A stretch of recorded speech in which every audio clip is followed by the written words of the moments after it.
Bonjour, bienvenue au Diva du Divan. Avec la bonne humeur de notre invitée aujourd'hui, je ne prévois que du beau temps.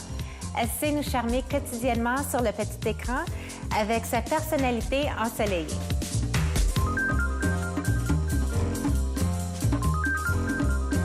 Mon nom est Brigitte Bédard et je travaille dans les médias depuis plus de 20 ans maintenant. Ce qui m'allume, travailler dans un département d'information. Ce qui nous attend chaque jour, c'est toujours une surprise. Le direct, c'est imbattable.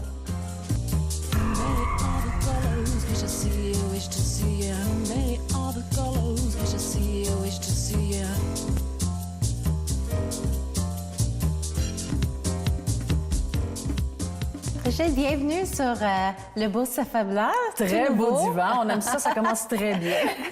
Les divas sur le divan, je pratique à le dire. C'est tout nouveau, le concept en français. Nouveau, oui. Félicitations. Merci beaucoup. Et vraiment, tu es une des personnes qui m'inspire. Ça fait tellement longtemps que tu es à la télévision. Et est-ce que c'est un domaine que qui t'a toujours intéressé? Bien, je dois dire, quand j'étais jeune, j'écoutais beaucoup de télévision, Ah ouais? mais en ça, puis penser qu'un jour, je pourrais y être, c'était pas quelque chose qui était vraiment dans mon idée ou dans mon parcours de jeune fille ou même d'enfant. C'est arrivé un peu par accident, mais j'étais quand même attirée par le domaine. Bon, Okay. J'avais d'abord fait des études en sciences politiques, pensais à m'en aller en droit. En droit? Ah Ouais, ouais? je m'ennuyais pour ça, puis à un moment donné, j'ai eu... un éclair, je dis non, c'est pas ça que je veux faire, c'est pas là-dedans que je veux m'en aller. Fait que j'ai fait un peu d'études en sciences politiques, puis là, j'ai réalisé que peut-être les communications, ça pourrait être une bonne voie pour moi. Puis j'ai un ami qui travaillait dans le domaine du cinéma, puis il m'a un peu impliqué là-dedans. Puis je dis, ça a l'air d'un monde intéressant, peut-être investiguer ça. Fait que j'ai fait mes études en communication à Concordia, puis ils ont un très, très bon département là-bas de communication. Et puis, je m'ennuyais pour la production de films. C'était ça qui m'inspirait, qui me motivait, que je trouvais intéressant. Le département des communications est très reconnu, en fin de compte, à Concordia. Oui, c'est très contingenté. Puis juste d'être accepté, on se sentait très, très privilégiés. Ouais. Fait qu'il fallait être à la hauteur, puis il fallait livrer. Et puis, fait que j'ai commencé comme ça. Et puis, parallèlement à mon cours en communication, je travaillais pour Lise Wattier. À temps partiel, avec les études. Je travaillais sur son institut sur la rue Laurier, l'Institut de beauté. Puis, caissière, réceptionniste, une petite job à temps partiel. Puis quand j'ai gradué, ils m'ont dit « Ouais, ben, t'es étudiant en communication, ben, aide-nous à communiquer. » Général Aussi simple comme que ça, oui. aussi simple que ça. Je dis « OK, alors, un gros défi, première vraie job en tant qu'adulte, ben, graduée. » c'est une bonne job pour Fait qu'ils commencer. Ils m'ont beaucoup fait confiance, puis...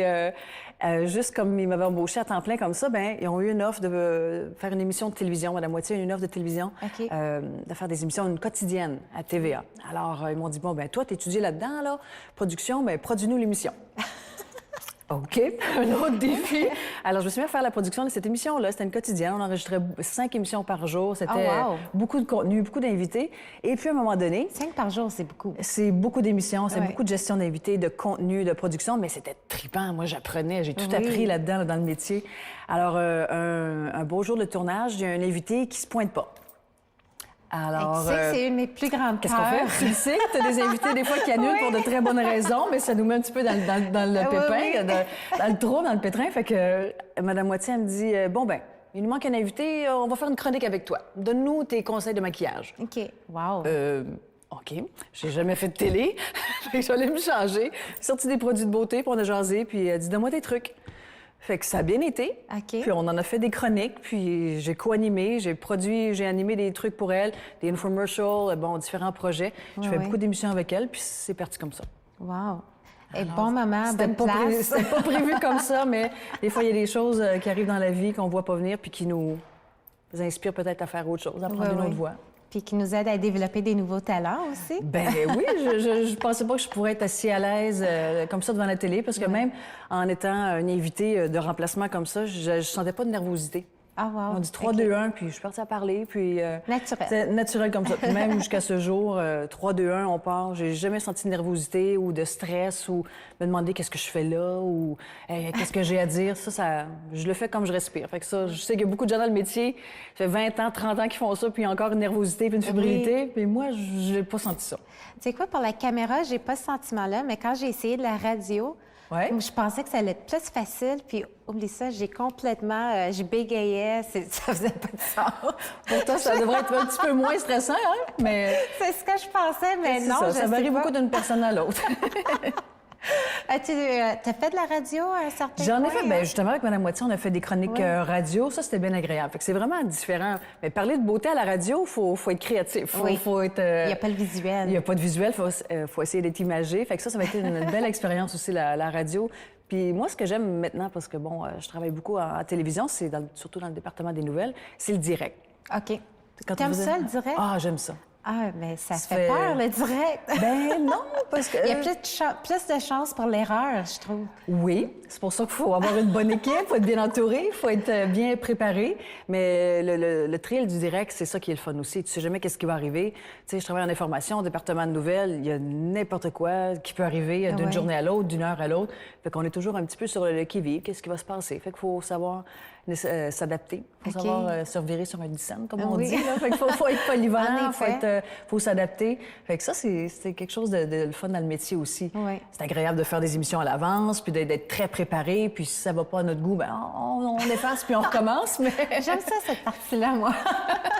Puis tu vois, je fais tellement de direct, puis des fois, on enregistre des petites capsules, on fait des pre-tapes, comme on dit. Oui. Puis c'est là que je vais bégayer, c'est là que je vais m'enfarger. Ah, OK. Puis les gars disent, ben voyons, ça arrive jamais, ça. Il faut recommencer. Je dis, ben oui, je sais pas pourquoi. Bien, ça veut dire que tu fonctionnes bien sous le stress. Ben oui, sans que ça m'affecte. C'est ça, sans que ça m'affecte. Parce que écoute, ça fait quasiment 20 ans que je fais de la télé, là. Et puis, il n'y a pas beaucoup de bloopers. Ah, OK. Pour quelqu'un qui fait autant d'heures de direct par semaine, là, très peu de bloopers. Fait que ça, c'est toujours bon, oui, c'est un plus. Mais ça, c'est un plus et quand même fier de ça, d'être capable de... Mais surtout que maintenant, pour la météo, tu filmes très tôt le matin. Puis tu fais pas de bloopers. Il me semble que moi, à cette heure-là, je serais complètement endormie. Puis, mais ça, c'est une autre affaire. Hein? L'émission du matin, je l'ai fait pendant 11 ans. Wow. 11 ans, me lever c'est même pas aux aurores, c'est la nuit, là. C'est 3 heures du matin. OK. Me lever à 3 heures du matin, ça, c'est beaucoup de gens qui disent « Comment tu fais? Moi, je serais pas capable. » Non, il y a des gens qui sont pas capables. C'est pas pour tout le monde. J'ai toujours été matinale de nature. J'ai jamais eu besoin de beaucoup de sommeil de nature. C'est ça, le secret. Ça aide. Ça aide beaucoup quand on s'enligne vers ce chiffre-là. Fait que debout à 3 heures, à la station, 3h15, 3h30, puis la journée commence.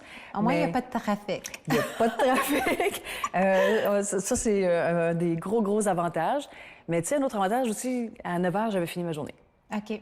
9 h ou 10 h, dépendamment, un petit meeting, tout ça. Alors, à 10 h, avoir toute notre journée, c'est quand même assez intéressant. Oui. J'avais des enfants à l'époque qui étaient un peu plus jeunes, au primaire. Il n'y a pas beaucoup d'enfants qui viennent dîner à la maison. Non, c'est ça. Maintenant, au primaire. Hein? Ils sortaient de l'école, ils étaient 2-3 qui venaient dîner à la maison. Fait qu'on faisait ça peut-être 2-3 fois par semaine. OK. Puis ils aimaient donc ça. Retourner à l'école, j'allais les reconduire. Puis après l'école, ils venaient à la maison. Fait que, tu sais, on n'a pas eu à la gestion de service de garde. Qui va le chercher à 6 h, 7 h? Je suis pris dans le trafic, j'ai un meeting. Bon. Alors, j'étais là à la maison pour le retour de l'école. Fait que ça m'a permis d'être présente pour eux autres quand ils étaient plus petits. Puis il y avait peut-être besoin d'être un peu plus encadré. Fait que cet horaire-là m'a permis beaucoup d'être présente pour mes enfants. Puis ça, je pense que tout le monde en était gagnant. Ouais. Bien, c'est ça, ça peut être difficile pour plusieurs femmes, faire la balance de la carrière et élever les enfants. T'sais, c'est difficile, surtout en entrepreneuriat, quand ils travaillent des longues heures. Oui, des mais heures ça, un peu fous. tu sais pas quand tu commences, tu sais pas quand Mais tu c'est finis. ça. Moi, j'avais la chance d'avoir des heures fixes, mais c'était des heures atypiques, ça, c'est sûr. Mais aussi, ce que j'aimais, ce que j'aime de ce genre d'horaire-là, c'est que ça fait du temps pour moi.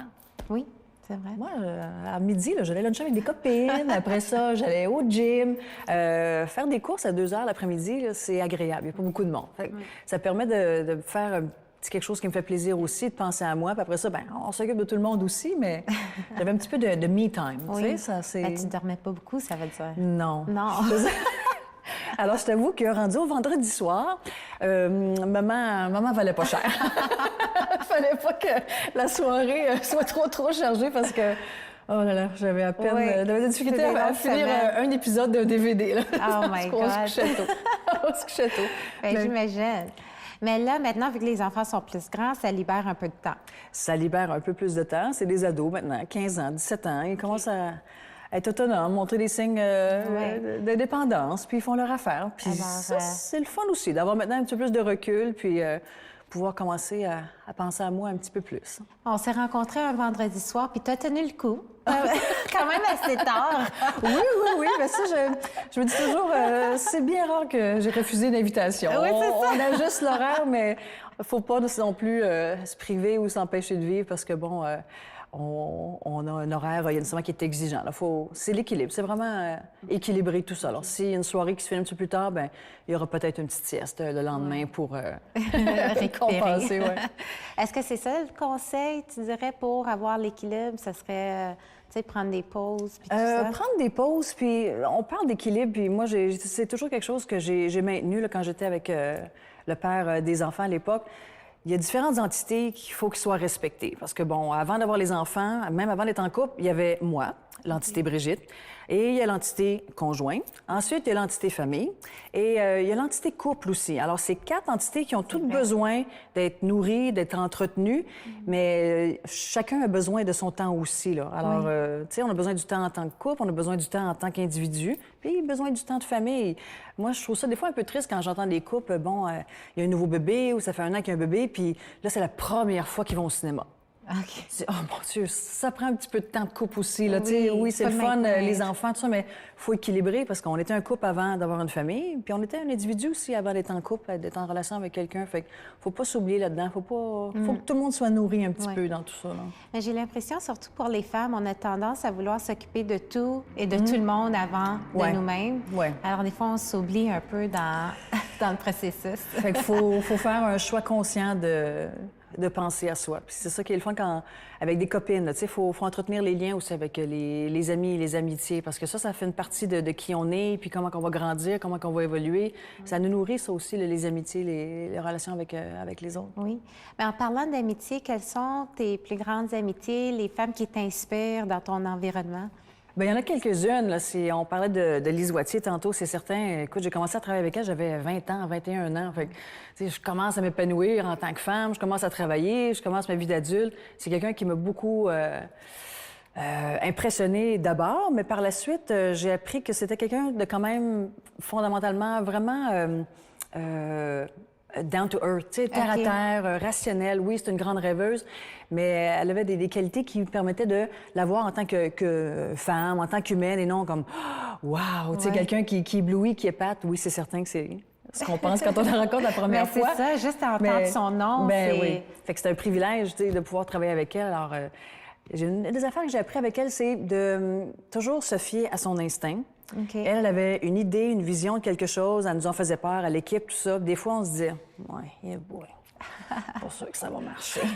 Puis là, elle tenait son bout, puis d'autres, on était comme, pas sûr. Puis, tu sais quoi? Ça fonctionne. Elle avait raison. Ouais. Elle avait raison, nous, on avait tort. Puis elle, son idée, son instinct, sa vision, finalement, c'était la bonne. Fait que ça, je vous dis, il faut vraiment se fier à notre idée, à notre instinct. Notre petite voix, là, va, la plupart du temps, avoir raison. Puis on a tendance à vouloir l'ignorer, la petite voix. Oui. Puis tu sais, quand on fait des mauvais choix, des fois dans la vie, c'est parce qu'on n'a pas écouté notre petite voix. Oui. Tu sais, des fois, on rencontre un gars, quelqu'un, puis on le sait deep down que c'est probablement pas la bonne personne. Mais on se donne des on excuses. choisit de pas écouter notre petite voix, puis bon, de donner ce que ça va donner, mais on le sait, là, dans notre fond, là, qu'est-ce qui est bon, qu'est-ce qui est pas bon. Mais on fait nos choix en conséquence, là, mais oui, c'est vrai. C'est quelque chose que j'essaie de pratiquer, de m'écouter moi-même. Puis, tu sais, on se trouve toutes bonnes à donner des conseils aussi. Alors, oui. Ça, c'est vrai, hein? T'as un ami qui pose des questions, qui vit quelque chose. Ah, ben oui, mais là, fais ci, fais ça, fais ça. Ben, quand vient le temps de le faire pour nous-mêmes, peut-être qu'on est moins rapide à exécuter ça. Mais, tu parlais des femmes qui m'inspirent. Récemment, c'est ça, j'ai appris à découvrir des personnes au-delà, en dehors du cadre du travail, là. Il y a eu une séparation dans ma vie il y a peut-être 1 an et demi, 2 ans.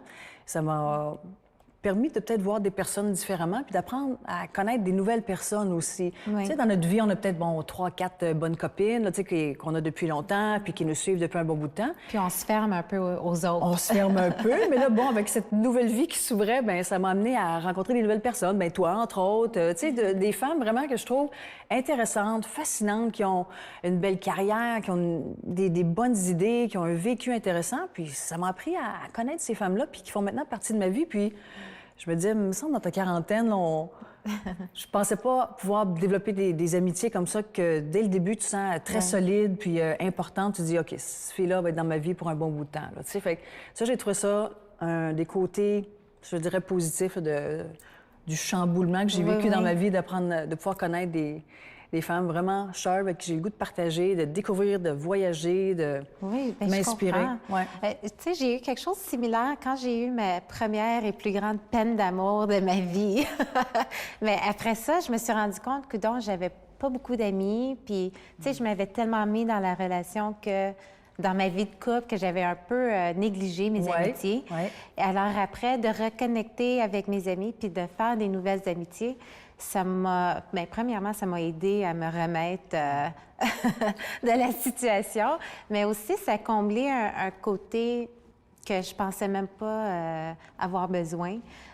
Puis ces amitiés-là, après ça, c'est sûr que je les néglige plus. Je suis une des meilleures amies de tout le monde. Oh, c'est... ces amitiés-là, souvent, ont probablement de meilleures chances de durer longtemps ou de longévité que peut-être des fois d'autres relations, malheureusement. Là. Fait que, quand j'y pense, j'ai des copines, ça fait 15 ans que je les connais, 15, même plus que 15 ans, puis je me dis... tu me veux avoir quand même assez de copains, là, depuis ce temps-là. Et tu me juges pas. Merci. Ah oui, c'est ça. Exactement. Mais ça vaut beaucoup, les amitiés entre femmes. Puis c'est ça, on s'encourage, puis on se motive. Puis quand il y en a une qui a une peine de cœur, on s'assemble, puis on la fait rire. On la fait rire ou on la fait boire, un ou l'autre. Les deux souvent vont ensemble. Alors... Oui, c'est ça. Exactement. Justement, ça résume très bien mes 2 dernières soirées. Avec 2 bonnes amies, puis c'est juste sympathique, juste de s'asseoir, de parler, puis de tout et de rien. Des fois, c'est des sujets plus importants à discuter, des choses qui se passent dans nos vies, mais des fois, c'est juste go crazy. Puis hier, on a dansé dans le salon jusqu'à 1h du matin. C'était le fun, tu sais, girls' night, juste de se laisser aller, puis de ne pas se faire sentir jugé ou juste d'avoir un regard très objectif. Puis, bien, côté gestion de stress, apparemment, pour les femmes, en parler puis être en communauté, c'est la meilleure façon de gérer son stress. Tandis que les hommes, c'est des activités plus physiques. Ouais. Alors, je pense que c'est pour ça aussi que c'est important de bien s'entourer de bonnes copines. Je sais que ça fait un peu cliché hein, quand on dit ça, mais je pense que c'est vrai. Les filles, on partage un petit peu plus. Mais malgré que les gars commencent à faire des progrès là-dedans, je pense. Je ne sais pas si c'est ton expérience, mais en tout cas, il y a un gars dans mon entourage de ça là qui... Il me surprend. Il communique, il jase, puis oui, s'il se passe quelque chose, faut régler ça. Là. Mon copain, là, on laisse rien traîner, là, puis s'il y a un petit problème, on règle ça tout de suite. Puis j'ai trouvé ça le fun. Puis, tu sais, c'est les émotions, puis le partage. On apprend à communiquer. Il y a de l'espoir. Il y a de l'espoir. Bien, merci beaucoup. Et regarde, moi, je suis contente d'avoir cette nouvelle amitié. Oh, ben moi aussi, ma chère. Ça m'a fait plaisir quand tu m'as invitée. Puis je te trouve super intéressante. Tu es motivée, tu es ambitieuse, c'est le fun à voir. Merci beaucoup. Merci d'être des nôtres et merci à vous de vous joindre à nous pour un autre épisode et à la prochaine.